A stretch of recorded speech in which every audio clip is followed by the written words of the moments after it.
hard 2 days, and it is opportune that Professor Anurag Gupta from Mechanical Engineering IIT Kanpur will tell us all how to deal with stress. Khan said, this is probably a state which many of us are often in, and 2 days of talks and even otherwise.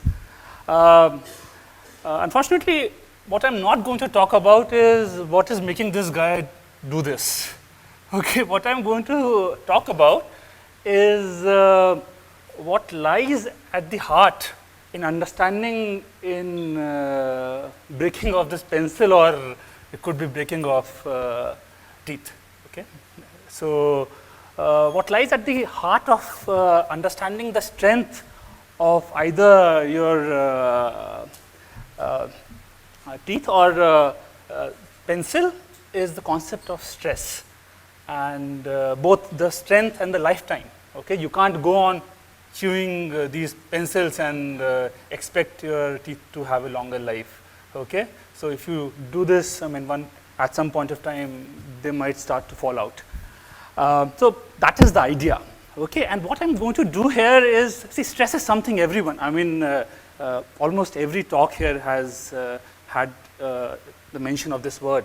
And my intention is to go to take you to a historical journey or on how the concept of stress has actually evolved. And in doing so, there are multiple purposes that I have. One purpose is in doing so, in going through the historical journey, we understand that the concept of stress as it was developed was very involved, was very difficult. So if we as students fail to appreciate or find it very difficult, it is not surprisingly so. People of extremely high caliber, the best minds were at work to develop this idea, and it took them quite a while.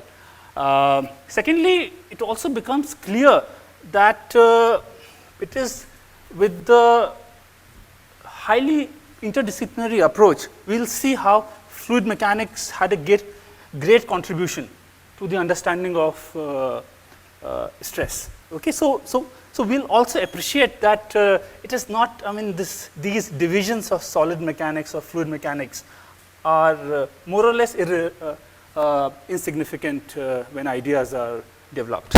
Okay, so let me just go ahead. Okay, these things. Okay, so yes, we're going to see a lot of strange looking guys. Okay, so such is the area. Okay, including me. What I'm going to do, my talk is basically I'm standing over the shoulders of two strong guys. Okay, one is this chap. Okay, so he was a famous or eminent Oxford mathematician who also did brilliant work in geodynamics. In fact, surface waves, the waves called love waves. And it is often said, in my first elasticity class, my instructor told me, oh, don't worry, all you will need to deal with elasticity is love. Okay, so all you need, essentially, if you want to, de-stress yourself, you go for love. Okay, so the conventional wisdom remains pretty much the same. Okay, just how we interpret things. And this is his tome. Okay, he wrote two major works. One is this book on elasticity, which first appeared in late 19th century and then continued to have several editions until I think almost 1920s or 30s.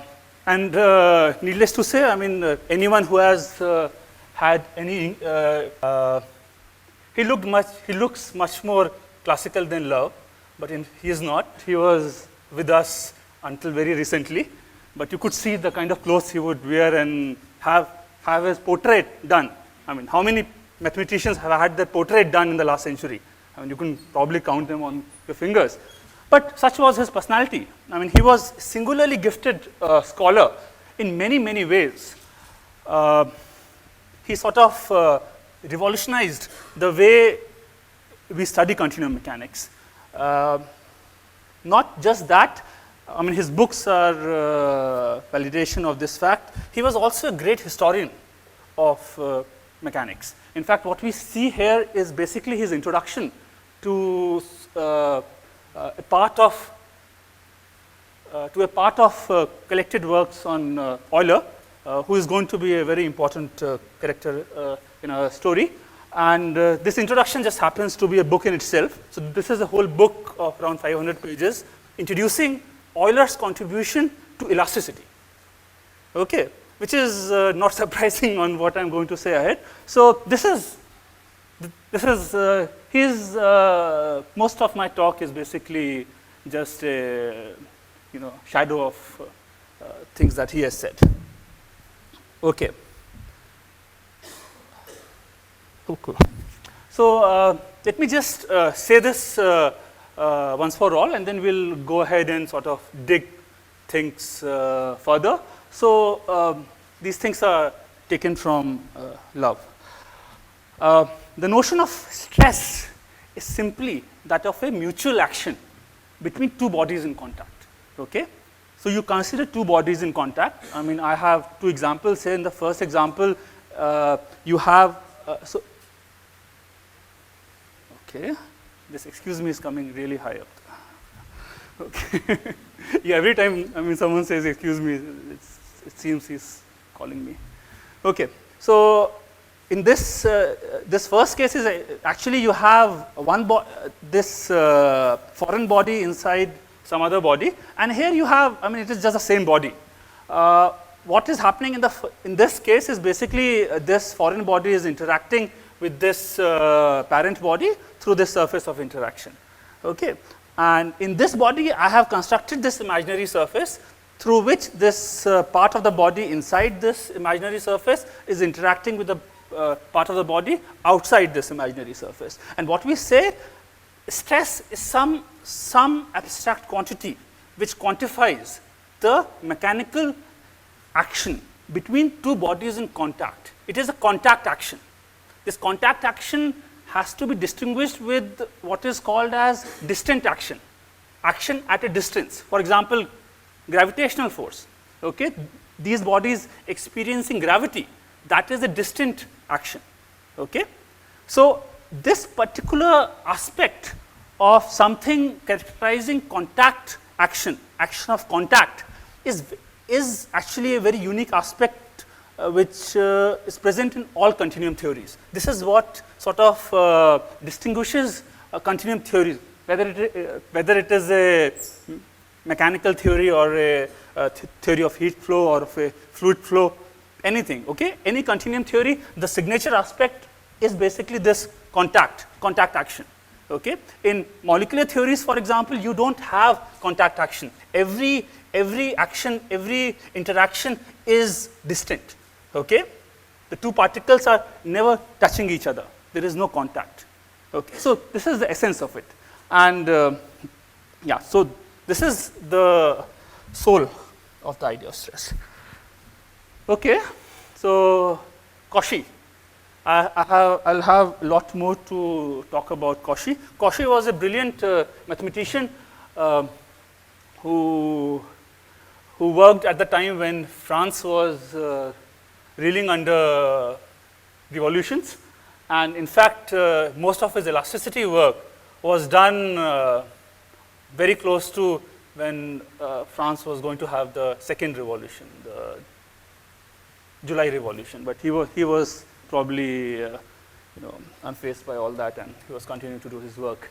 He was a very interesting person. He is like any other person in this talk. He was a polymath. He did research in all kinds of things. He has made fundamental contributions to mathematics as a discipline itself.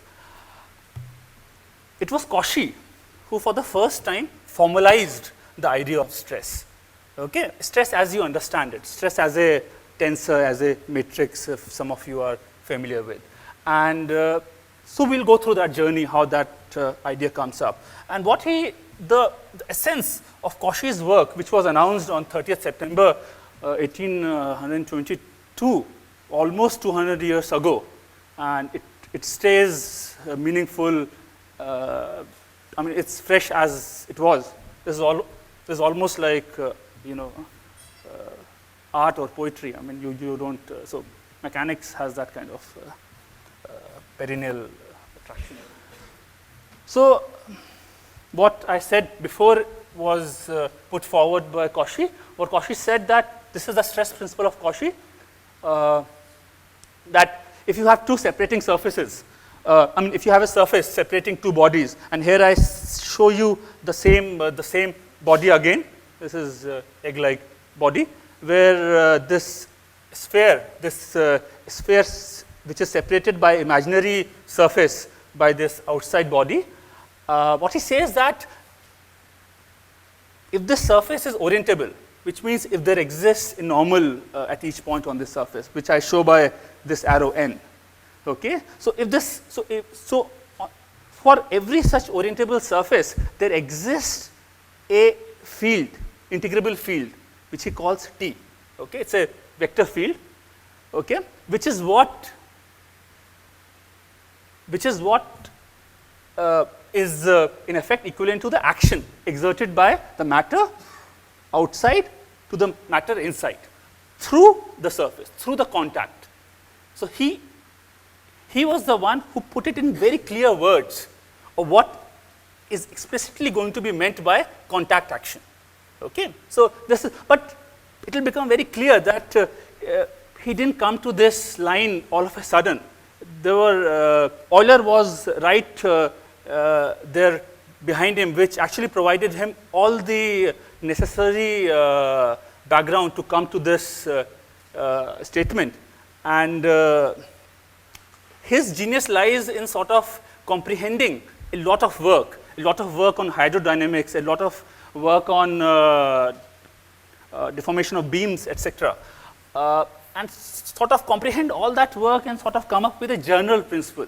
Okay, and this is what we are going to look further. So just some elementary examples. This is the first thing is something you're all familiar with.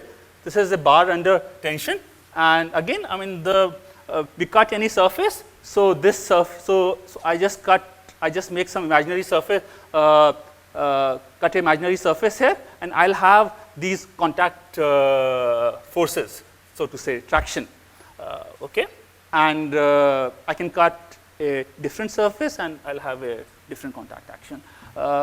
Hydrostatic pressure is again is actually a precursor of all this, and as we are going to see. Okay, so here again the contact action is I think is because of the wire. Here again the contact action is very special. What is happening is that the way this fluid and the solid body, the way they are interacting is through this pressure. Okay, and the interesting thing is that the pressure, the direction of this pressure is always in the normal, along the normal direction. Okay, so this is a spatial contact, and these are some very interesting pictures actually. These are souvenirs prepared by scientists who work with deep sea explorations. So what they do is they take styrofoam cups like the ones we drink coffee in, and they paint these things, and this is actually the effect on these cups because of deep sea hydrostatic pressure. Okay, and they get a kick out of keeping these cups in their, I mean, one has to find things, right? Okay, so let me formalize things. What I'll go do in the next few slides is to get to the idea of stress rigorously. Okay, so bear with me on that account, and then we'll again continue our historical journey. We'll have some more pictures, etc. But since we are at it, let's try to see how exactly things come about to be. Things are often not very clear in all the textbooks that we see, certainly not clear in any of the strength of materials textbook. There are very few textbooks where everything is out there in the open. Okay, so what we, as I said, if you consider this subpart of the body, okay, it is the way this body is interacting with its environment, okay, and I am considering only mechanical environment here, is through a contact action, okay. So this is a contact force between this part of the body omega and the body B which lies outside it, okay, the part of body B which lies outside omega, and the existence of this vector T was what was pronounced by Cauchy, okay. So this is the contribution. After that, everything else follows apart, and then you have a distant action which I characterized by this density B, okay, body force, we all call it body force. So the total force acting on this subpart can be given by addition of these two actions. Both these forces will also have an associated moment. So I call MC as the moment due to contact action. Here C is a fixed point, okay. So moments are always about fixed points, and MD is the moment because of distant action. What I could also consider is I can consider an explicit possibility of movements, contact movements or distant movements. I mean, for example, couples, okay. So I'm not, so in a polar theory, for example, you will consider couples, etc. So the total moment acting on this subpart is just the addition of these two. We also need two more things. We define the linear momentum of the subpart as L, okay. V is the velocity field, okay, material velocity field, and the moment of momentum, okay, of this part is denoted by G, okay. So we have all the all the animals that we need, okay. So here is Euler. There is no way you can avoid Euler while talking about mechanics. So there is a lot which can be talked about Euler. He was probably among the most prolific mathematicians in all times. I think his contribution has been exceeded in terms of papers only by Paul Erdős recently. But he wrote close to 900 papers, and his collected works are in 90 volumes. So much so that it took publishers to, so after he died, it took publishers another 20 years to exhaust his works. Okay, so he was just, and the very interesting thing about Euler was, as you can see in this picture, there's something wrong with the eye. He actually was virtually blind toward the last 20 years of his life, and it was actually in this last 20 years of his life he was most productive. Okay, so don't attempt any of that. It was Euler. There is no correlation that blind, you turning blind will churn out more results. Okay, so what we are going to see that Euler is behind everything that we'll see today. Okay, Euler has been there in all the talks, whether we have mentioned him or not. Okay, the first contribution of Euler that I'm going to talk about is these Euler equations. These are called Euler laws, Euler equations of motions. What they say is that the net force on the subpart is actually the time rate of the moment of that part. Similarly, the net moment on that part, omega, is the time rate of the moment of momentum associated with that part. Now, very interesting aspect, these were like enunciated in a local form in 1752 and again generalized to integral form in 1776. They were mentioned only for rigid bodies. Very interesting thing is that these laws imply Newton's laws of motions, but Newton's laws of motions do not imply this. And it turns out that it is these laws which are necessary for a development of a continuum theory. You can't develop a continuum theory starting with Newton's laws of motions. It is, you need to have these laws of motions. So I can put in various definitions that I gave in the last slide into this formula, and I'll get this long formula. And this long formula, it took several years. I mean, when we see these things, we thought that there was one person who wrote a book with everything in it. It was only Kirchhoff, who is hardly known for his work in elasticity, although we have a stress named after him. And the stamp on Kirchhoff, these equations are nowhere related to elasticity or mechanics. These are circuit equations. So Kirchhoff, if you search for Kirchhoff, I mean, you might find a word here or there on elasticity. So all these guys are, I mean, polymath who did all kind of things. So it was Kirchhoff who in one of his books actually wrote this explicitly. No one else had written this thing explicitly before Kirchhoff. I mean, they had written more local forms of these equations, of these integral equations, both Euler and then Cauchy after him. Okay, so I just assume certain continuity and bring this time derivative inside. And what happens is that I get this acceleration. I have also used balance of mass. I mean, these are pretty standard if you have taken a respectable course in continuum mechanics or solid mechanics.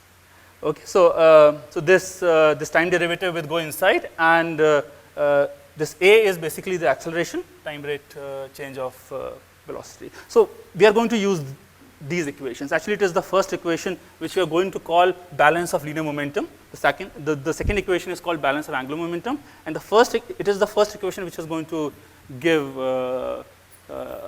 existence of stress, etc. So as you can see, there is absolutely no mention of stress up till now.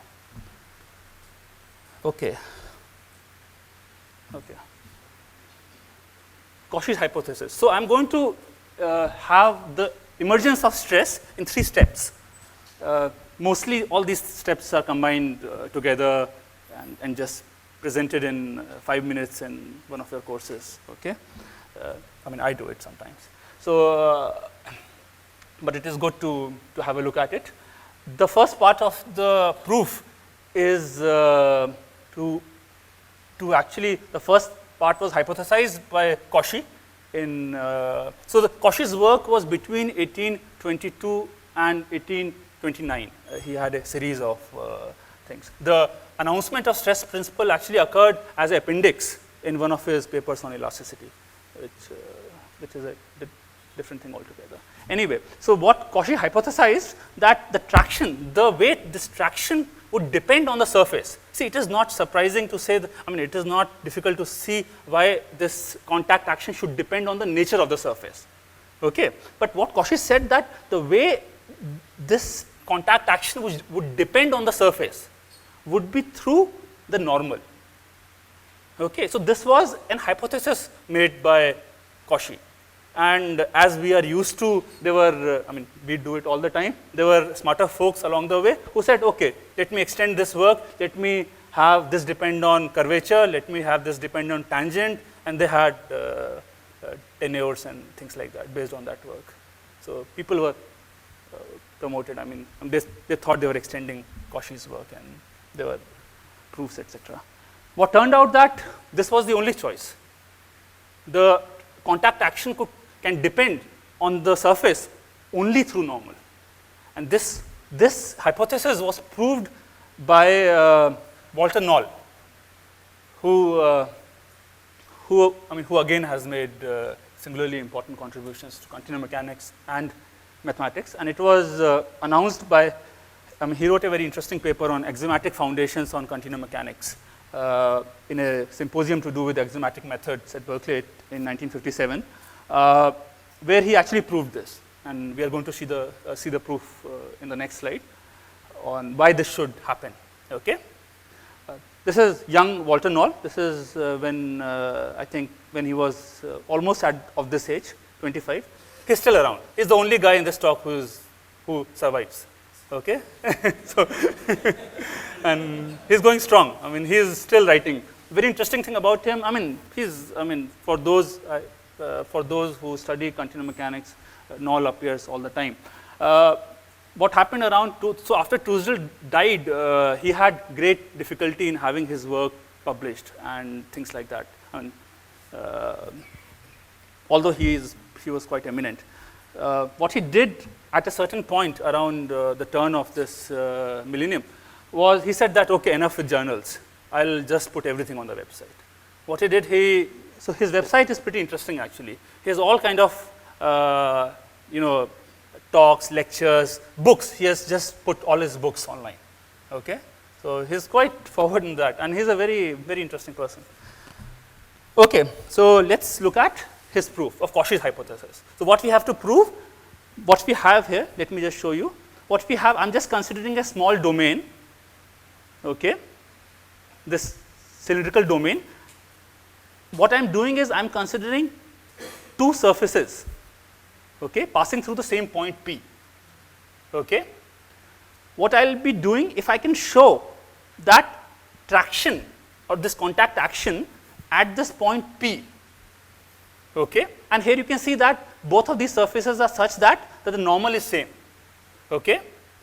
So if we can show that the contact action for both these surfaces at point P is same, then we have actually proved that the contact action depends on the surface only through normal. So this is what is done here. I'll just run you through this proof. I mean, I'm going to put this thing, we are going to put these things on the website or somewhere. So I think I can just race ahead rather than going through this proof, but it is all there. The second part of the argument is Cauchy's lemma, and this Cauchy proved. Of course, that's why it is called lemma. And what he proves here is the principle of action-reaction. So contact action for with respect to n is equal and opposite to contact action with in the opposite direction. Okay, so this is in line with Newton's third law. In fact, it's the principle of contact, action and reaction. So this is what will be required for the final proof. And again, this can be proved easily. Something that this was done by Cauchy himself. Okay, so the final part is Cauchy's theorem, where Cauchy says that there exists a linear transformation tensor sigma, which we know as stress, such that this. So what he proved that this contact action traction is linear in n. Okay, so up till now we have shown that it depends on n. Okay, its dependence on the surface is through n. What the final theorem will prove is that its dependence on n is linear, and if a vector depends linearly on another vector, this is the most general form. Okay, so as long as so what is done in the proof is essentially to show that this is linear in n. Okay, and then the existence of this stress emerges automatically. Okay, so again, I'm not going to get into this proof. This proof was again done by Cauchy. Not very complicated. The reason I included these proofs here, you can see that I have been able to put these proofs in one slide each. Okay, they're really not complicated. It's just that we choose not to look at it because we are in a hurry to get into models. Okay, but I think it is a good idea to have a look at these proofs. Okay. Actually, as Trussell says, the best way to read Cauchy is actually his works, and his works are so clear. So here is actually a page from one of his papers, and you will see that these equations of motion are right here. He's calling his A is basically sigma 1 1. His so A B C D E F are basically sigma 1 1, sigma 2 2, etc. And the notation for stress actually is a different matter altogether. You won't believe everyone who has worked on this subject has come up with a new notation. So there is I have a book on history of elasticity where there are 2 pages of various notations that people have used. And the guy who has written that book has come up with his own notation, is seen. Okay? I drew this picture just to make you comfortable. This is what we see in all strength of material books. So I'm talking about the same stress. Okay, it's not a different stress that I'm talking about. It's just that, you can visualize different components of this stress on this cube more easily. Okay, this is like, you can think of this cube as omega, as a part of the body, and then each surface will have certain stresses. Anyway, by the way, just in passing, this second equation of motion is a consequence of balance of moment of momentum, which here looks considerably simpler. It just says that stress is symmetric, but if you would have a distribution of couples or polar media, as I said, this would look more interesting. Okay, so what I come to now in the rest of the time is what Cauchy knew. Okay, so what we have seen is where we start from. Let's see where Cauchy started from. Now, Cauchy had the great fortune of having Euler, who was who had worked in the last century before Cauchy. And what I'm going to show, so there are several conceptually new ideas, okay, that one could think of. For example, one could think of the idea of when did someone think of isolating a part of the body from the whole body and write equations about that. One could ask that when was the first time when someone thought about pressure as a field, not just external pressure, but internal pressure. When did someone think about that? One could ask about writing differential equations, for example. Okay? Now, as it turns out, this is a paper from one of those 1,000 Euler's papers. This is actually a part of his series of three papers on fluid mechanics, which actually are the foundations for all the fluid mechanics that is done. What you see here actually are equations of motion, Euler's hydrodynamic equations. This is the continuity equation. Q is density. It's written in slightly archaic notation, but you have to give it. You have to give it to this because this is actually among the very first instances when a partial differential equation was actually being written. The only other partial differential equations that were written before this paper were actually by Euler himself 10 years ago. Euler and there were some by D'Alembert. But so you have to give him to the guy. I mean, this is 1755. If I give this to you, I mean, this is what we are using. Okay, I mean, of course, then Navier came along and did something more. Then Stokes came along, and of course, Euler's name was. I mean, there is no need to add Euler's name. It's silent in all these places. Now, of course, the way we can reach these equations from what we have, if you choose the traction, the contact action in this particular form. As I said, for fluids, the contact action is along the normal. Okay. So, and then you will just recover this equation. Now, it is a big leap of, because here the idea of stress is geometrically constrained. Action is geometrically constrained to be along the normal. Okay, so it is no small step to go from here to where Cauchy went. Cauchy's stress is general. Okay, Cauchy's traction is not along the normal. Okay, so it is so I'll just list these things. I've already said this. So here, now, I mean, pressure has been already introduced. So what Euler stood on. Okay, so Euler, of course, Euler was truly a pioneer. Whatever he did it in a very perfect manner, and it stays in that form up till now.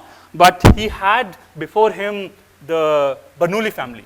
Okay, the Papa Bernoulli, the Uncle Bernoulli, and the Daniel Bernoulli, and those guys were writing tons of papers and books on fluids, etc. So they had, so pressure as a field appears in their works also. Now, Euler also had several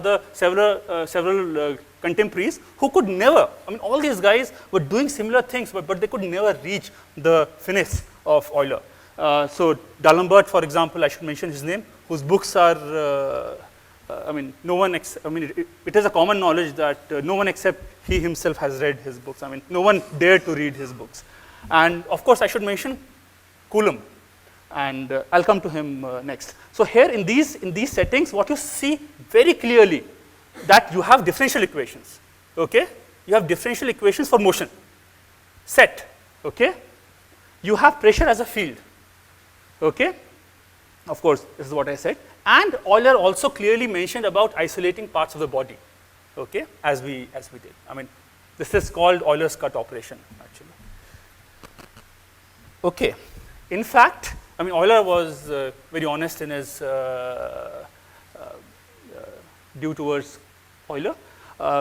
Cauchy was very honest. So what he says in his introduction to the papers that I was showing you is that traction, I mean, he introduces traction by saying that it is of the same nature as the hydrostatic pressure exerted by a fluid, okay, at rest against the rest of the body. Only now only now the new pressure does not always remain perpendicular, okay, to the planes subjected to it. Okay, so this is what we have seen. What is still left? We have still not seen the emergence of shear stresses, which were actually before Cauchy, everything was there in place. There was no fundamental thing which was not there. I mean, shear stresses were known, isolating the body was known, equations of motions were known. But still, Cauchy had the strength and the caliber to sort of collect all this and present general theory. Okay, so we will see that the appearance of shear stresses come again from Euler. Okay, Euler was again very important that.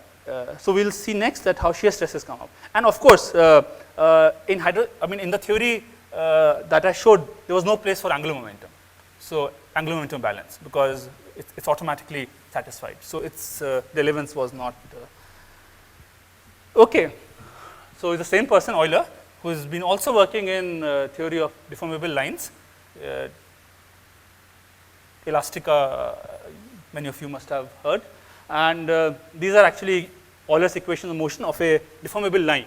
Okay, so just a curve which is deforming. And here, in fact, he has both tensile stress, and so T is the tensile stress, V is the shear stress, and kappa is the curvature. Okay, he has these balance. Actually, they are these equations.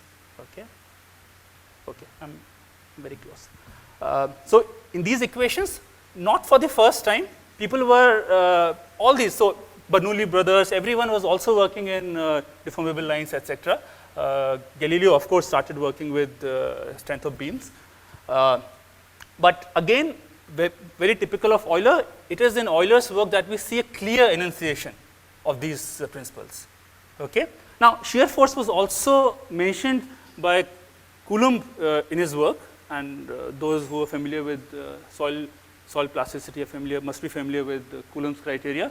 So he also had an independent development of the idea of shear stress, but it was very elementary. It was nowhere near the clarity of Euler's genius. These equations, as I mentioned, can be seen now from this distance as one-dimensional counterparts of Cauchy's equation. This is 1770. This is towards, so he worked on elasticity as a young researcher, and then he went into several other things. And then again, towards the end, he came back. Now, I should mention one thing, one very interesting story about Euler. We all have heard about Young's modulus, right? It's the proportionality constant between tensile stress and tensile strain. That was never discovered by Young. Actually, it was introduced by Euler. And it was Euler and Bernoulli which had used that constant for the first time. And Young actually had just solved a variety of problems. Okay, but for how many things would you call? Euler. He probably gave away a few things to other guys also. He had already he already has done something. But it is interesting. We all have this. Young became okay. So just the last slide. By the way, the term stress was never used by Cauchy. Okay, the term stress was first used by this brilliant civil engineer. So civil engineers used to dress up much better back then than they are now. And he was also he made fundamental contributions to thermodynamics. He was one of the founding fathers of modern thermodynamics. He was also a mathematician, okay, as with everyone else. William Rankine, and I mentioned this is this page from his paper from Philosophical Transactions of Royal Society in 1856. He says that he'll use this word stress, and I won't get into that. So with this, I'll just end this thing with this page from Galileo's dialogues, dialogues by Galileo, where he's talking about all kind of things. And here he's talking about the rupture force for this cantilever beam. And there's just interesting thing in the context of Cauchy, that nothing is harder to surmount than a corpus of true but spatial knowledge. So what Cauchy had before him was a corpus starting from Galileo, Archimedes, all sorts of people, true knowledge, but very specialized. Hydrodynamics, deformation of beams, deformation of curves. But it was his genius that it was him who reforged the tradition of his forebears, okay? And that is the genius of Cauchy. So with that, I'll just stop and invite.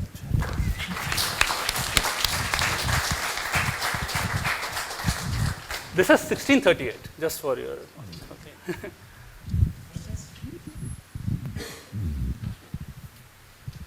I know a lot of Greek and Latin there, but the right side was English. Yeah.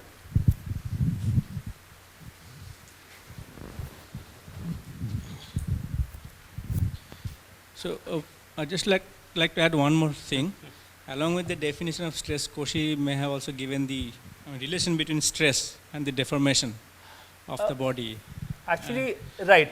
That actually, I did not mention that. There was another guy working just at the same time as Cauchy.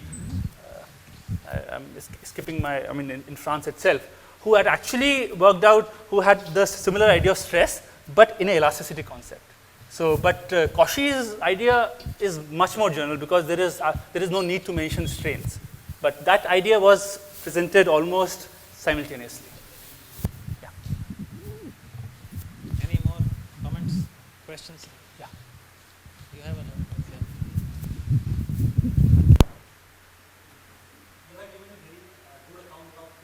Historically, it is very difficult to judge. I would say pretty much. We were building things all the time. We have been building things for thousands of years. And it is impossible to build those kind of fine things without having idea about strength and lifetime. So my answer would be yes, but it is a misfortune that I don't shy away from Greek, but I am shying away from Sanskrit, for example. So actually, I can add to that. There is something called Vaisheshik Sutra, and that has discussions on energy, momentum. Right. There is a concept of stress in there also. In some form, there is Newton's law, in some form. Yeah. And I can direct you there. So Vaisheshik Sutra is kind of the corpus of physical laws. Some correction in that. There may be more. There is the only one I know. Right. Other questions? Come on, are you stressed? You've got a second talk coming in. How to deal with strain.